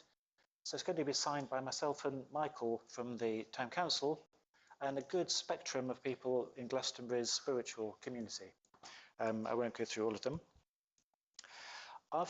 Also, I want to tell you, starting on the 12th to the 22nd is it's called a Unity Week, but it's actually 9 days. It's a kind of celebration of Glastonbury unity. Lots of details in the Oracle. 2 years ago, it was a weekend. Last year, it was a week, and this year it's going to be 9 days. Just all sorts of events across town, kind of celebrating our unity. The last couple of years was spiritual unity, but it's got broad now. It's just unity, unity, unity, unity. So if you haven't seen it, have a look in the Oracle. But there's also printed programs, nicely designed, available around and about. So I hope that goes really well. And the last thing is, Susanna Clements and others is our indefatigable bus lobbyist, and she's got a little bus newsletter with very good news of a couple of new bus routes. There's now a direct bus down to Yeovil, and also they're starting a bus to the Avalon Marshes. So the 376 will now go from Bristol through Glastonbury to Yeovil and back. doing that for years. It's a Sunday that is the new. Sorry, yes, yes. And they are well on the way to getting a bus to Castle Carey Station. So that's my Mayor's announcements, I think. I have a quick one from Michael. So Councillor Price and I went to St Dunstan School a week or so ago, and we did mock job interviews with their year 10 students. It was the first time it's happened, and there was about 20 of us being interviewers, and so it was a resounding success. So I imagine that will continue. And then the second thing is on the 30th, on Friday the 30th, we've got some students coming from St Dunstan School, from Strode College, and perhaps from Crispin. So this is the sort of embryonic youth council. Yeah. It'll be down in the main hall between midday and 2 o'clock. So if councillors wish to come, the 30th, so it's on a Friday. If councillors wish to come, you're more than welcome. No, you're busy. You're sort of going straight into Beltane. Yes, Friday. Oh, did I have that wrong? Wednesday. You're busy. April, sorry, or May? Wednesday. April. Yeah, sorry, Wednesday the 30th, yeah. During the day? Midday until 2. Apparently it's pizzas, fizzy pop, and no attention span. And beyond that, well, whatever. So those are the instructions. So if you're available, please go. It's in the main hall. Councillor Cousins? Your Worship, I can't help noticing that this is your last full council meeting as mayor. Sure. And I think that both of you and your deputy have done such a great job during this year that I believe that this council should give you a formal vote of thanks to both of you for a tremendous 2024-25.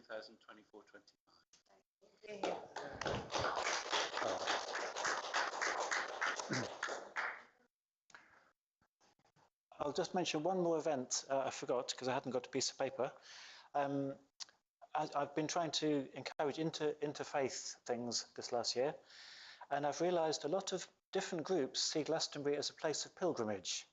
I've actually counted up a dozen different groups who all focus on Glastonbury as where they go to go on pilgrimage. We all know about the Catholics, the goddesses, etc. So on the May the 10th, which is a Saturday, I've organised a kind of collective celebration by all the different pilgrimage leaders coming together to celebrate all the pilgrims who come to Glastonbury. It's got a really enthusiastic response, actually, from the different leaders. I wasn't sure if it would, because they're all kind of separate tribes, but we're all going to meet at the Market Cross, process to the Blossom Circle on the slopes of the Tor, and just in that relatively neutral but beautiful space, celebrate the pilgrims who come to Glastonbury. So if you're around on the morning of Saturday, May the 10th, you'd be really welcome. What time, Your Worship? We're going to gather at 10:30 in the morning, process to the Blossom Circle, and the ceremony itself will happen about 11:30 onwards. Yes. So, moving on, correspondence, communications. I have quite an exciting one, if I may, Your Worship. Yep. Several councillors, well, you probably all remember, but several councillors recall I regularly ask, what's happening with that bit of land out at Pear Tree Farm? I've been contacted by Somerset Council, and it's going to be inspected by Somerset Council officers that it's to their satisfaction. And then I'm to contact the developers of that development out by West Mendip Hospital to have the piece of land transferred to us, as well as the sum of money that's been commuted to us to maintain that piece of land. So I have to wait, as I say, for it to be inspected by officers at Somerset Council. But I've been contacted by the Section 106 officer, who must be about the 4th or 5th Section 106 officer who I've dealt with in my time here. And that is moving on. So hopefully then you can find another bit of land to keep asking me about. But that is in progress, Your Worship. So I thought that was quite exciting because that happened. I got the email a few days ago. Great work. Councillor Cousins? Well, I thank you very much, Your Worship. I'd like to thank the clerk for all this work. I'm only sad that Councillor Henderson isn't here to hear this news too, because we both thought that we were going slightly mad over all these, at least 10 years since we first heard about this. And it is tremendous that this has finally been resolved. Thank you. Any other communications or announcements? Oh, sorry. I was down that way quite recently. Are they not building a play park down there? I saw that the other day when I went along Brindham and Old Wells Road. Dream it. So we're not only going to be getting that bit of land, but it's actually having a play park built. So I believe the piece of open land is split in two. I believe the play park will be looked after by a management group that all the residents in that area will have to pay into, because that seems to be the new model of looking after play of areas. I believe the piece of land we are getting is a bit of land without the play equipment on it, so it's just a plain bit of green open spaces. I believe the piece coming to us, but in my discussions with the Section 106 officer, I will obviously clarify that. But it's just nice that actually, from Somerset's point of view, they're actually being proactive about it and contacted me rather than me always having to nag and ask what's happening with this piece of land. So, because it looked to me like the play park was being built on our land. okay, I will check it out, but it's a bit like the land at Northover Jubilee Park. I've got several different documents that have several different lines of which bit we're getting. So Somerset contacted me and said, get in touch with the developer, and then contacted me and said, don't do it just yet. We need to inspect it before it comes over. So the developer needs to meet their planning obligations in terms of that piece of land before it's then transferred to us, along with a sum to maintain it. So I will obviously bring more details back when I know more, but up until now, everyone I've contacted has seemed to know very little about it. So I'll bring more information when we next meet. Councillor Cousins? I think with the amount of land, perhaps undeveloped land that we have, and we'll be with our new SOPS committee looking at these things, we ought to, as a council, consider the benefit that we could get if we used our land to support planning applications for biodiversity net gain. Many applications may wish to find space where they can pay for something that is useful to happen, and we have space, and it might be a way of generating an income and improving the environment. Interesting. Nice, like that. Okay. Any items for news release? That's up to yourselves, Your Worship. Well, there's a town meeting we're going to publicise, April 22nd. Unity event. The Unity event is kind of the Pilgrim Reception Centre. Great. I think that's in hand. The bus, it'd be nice to promote the bus changes, the additions to the bus service. I can leave you a copy of this. The mace bearer. Yes. The mace bearer. And interviews are happening for the new town crier, I believe. 4 candidates will be auditioned rather than interviewed. Okay, actions arising from the meeting? Thank you, Your Worship. I've been diligently using my green pen. So in terms of actions, the new booking policy has obviously been adopted and will be communicated to hirers. I'm going to map the new functions that we're taking on against existing committees, but also what will then feed into the Services Committee. I've taken the action that I will obviously continue with the land at Pear Tree Farm, and will investigate the likes of biodiversity, net gain, etc. The news releases, and the other sort of operational decisions that you've made. Melissa will liaise with the architects about the planning application for the solar PV panels and other alterations we're hoping to make, and I'll bring some more information to either future council meetings or Property and Assets Committee meetings, Your Worship. And don't forget the letter to highways. Yes, from your, yes, that was one of the ones, sorry, I meant another operational things, but yes, let me just make sure I star that. Okay, and I think the last thing is the date of the next meeting, May the 13th. Yes, Your Worship. Yeah. Councillor Napper. May I give my apologies for not attending? Thank you. Okay. So I declare the meeting closed. Thank you. Thank you, everyone. Thank you. I was talking to a friend of mine who's going